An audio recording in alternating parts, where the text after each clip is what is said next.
नमस्कार। प्रश्न बैंक हल कक्षा 12वीं हिंदी में आज हम पढ़ेंगे इकाई 4 अभिव्यक्ति और माध्यम। कुल आवंटित अंक हैं 7। पहला है निम्नलिखित प्रश्नों के लिए सही विकल्प चुनकर लिखिए। चलिए लेते हैं। पहला है इंटरनेट पत्रकारिता आजकल बहुत लोकप्रिय है क्योंकि इसमें न केवल खबरों का संप्रेषण, पुष्टि, सत्यापन ही होता है बल्कि खबरों के बैकग्राउंडर तैयार करने में तत्काल सहायता मिलती है। यानी केवल आ नंबर का सही है तो ऑप्शन नंबर ब यहाँ पर सही है, बी सही है। दूसरा प्रश्न है वर्तमान छापे खाने का आविष्कार निम्न में से किसने किया? गुटेनबर्ग ने किया तो ऑप्शन नंबर ए सही है। फिर तीसरा है समाचार लेखन की कौन सी शैली सबसे प्रभावशाली है? कौन सी है? उल्टा पिरामिड शैली। चौथा देखिए क्रिकेट मैच का प्रसारण किस प्रकार का प्रसारण है? किस प्रकार का प्रसारण है? सीधा प्रसारण होता है। फिर पांचवा निम्नलिखित में से नाटक की महत्वपूर्ण विशेषता कौन सी है? समय का बंधन, ऑप्शन नंबर सी सही है। निम्नलिखित में से किसका संबंध कविता से नहीं है? कविता से किसका संबंध नहीं है? तो देखिए शब्द का है, भाषा का है, छंद का है, वाद्य यंत्र का नहीं है। तो देखिए अब 7वां नंबर देखते हैं। कहानी मानव मन की किन वृत्तियों को शांत करती है?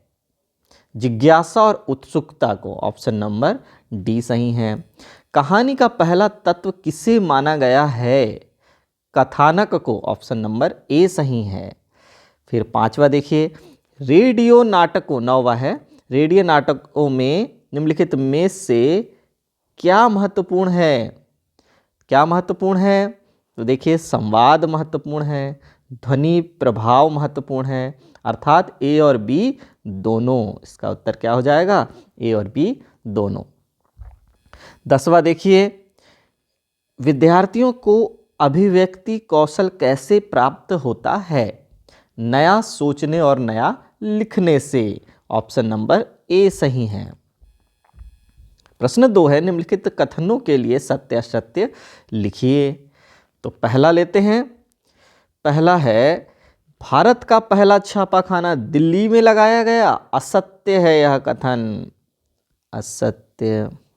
फिर दूसरा समाचार पत्र का संपादन करने वाला संवाददाता कहलाता है, यह कथन भी असत्य है। तीसरा है पूर्णकालिक पत्रकार किसी समाचार संगठन में काम करने वाला नियमित वेतनभोगी कर्मचारी होता है, यह कथन सत्य है, जो पूर्णकालिक होता है। कविता का अनिवार्य तत्व लय है, यह भी सत्य है, लय है तो कविता है।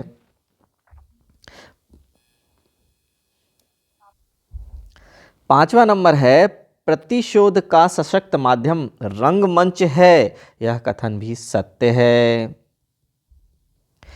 फिर छठवा है कथानक का स्वरूप प्रारंभ, मध्य और अंत में विभक्त होता है, यह कथन भी सत्य है। 7वां देखते हैं कहानीकार घटनाओं में यथार्थ का मिश्रण करता है, यह कथन असत्य है। फिर 8वां कहानी और नाटक मिलती जुलती विधा है, यह कथन भी असत्य है। फिर 9वां रेडियो नाटक के 3 अंग होते हैं, यह कथन भी असत्य है। और अंतिम है अप्रत्याशित विषय पर लिखने के पूर्व विषय के बारे में अच्छी तरह से सोच विचार कर लेना चाहिए, सत्य कथन है।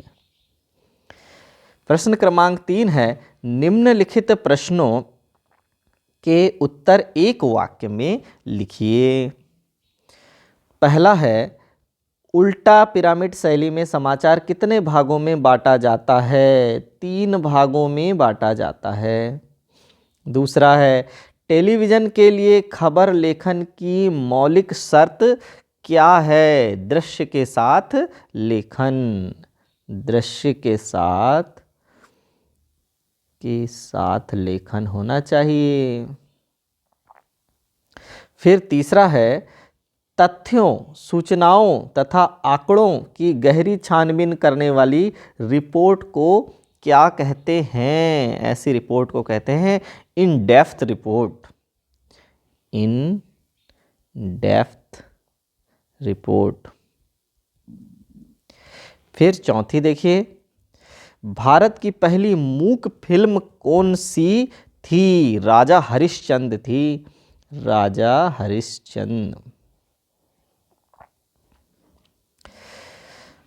ठीक, अगला है 5वां नंबर, सुमित्रा नंदन पंत ने कविता के लिए किस प्रकार की भाषा को आवश्यक माना है? किस प्रकार की भाषा को आवश्यक माना है? चित्रात्मक भाषा को, चित्रात्मक भाषा। फिर 6वां नंबर है, नाट्य शास्त्र के अनुसार नाटक के प्रत्येक अंग की अवधि कितनी होनी चाहिए? कितनी होनी चाहिए? 48 मिनट की होनी चाहिए, 48 मिनट। फिर है अगला 7वां नंबर, भारत में कौन सा ग्रंथ कहानियों की दृष्टि से लोकप्रिय है? कौन सा लोकप्रिय है? पंचतंत्र, पंचतंत्र की कथाएं बहुत प्रसिद्ध हैं भारत में। फिर 8वां है, कहानी लिखना सीखने का सबसे कारगर तरीका कौन सा है? अच्छी कहानी पढ़ना, अच्छी पढ़ेंगे तो अच्छी लिखेंगे, अच्छी कहानी पढ़ना। फिर अगला है 9वां नंबर, अंधा युग के रचयिता कौन हैं? धर्मवीर भारती, तो यहां आ जाएगा धर्मवीर भारती। और फिर 10वां नंबर है, आमतौर पर रेडियो नाटक की अवधि कितनी होती है? कितनी होती है? 15 से 30 मिनट, 15 से 30 मिनट की होती है। अगला है, रिक्त स्थानों की पूर्ति, उचित शब्द चुनकर लिखिए। चलिए, पहला है, हिंदी में नेट पत्रकारिता वेब दुनिया के साथ आरंभ हुई। क्या आ जाएगा? वेब आ जाएगा।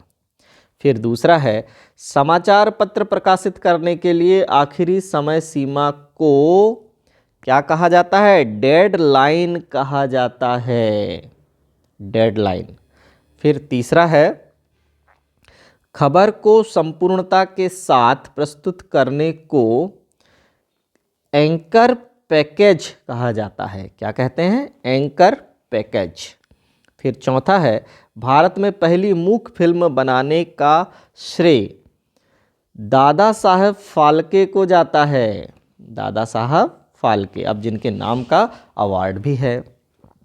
5वां देखिए, कविता का मूल तत्व क्या है? संवेदना है, यहाँ जाएगा संवेदना।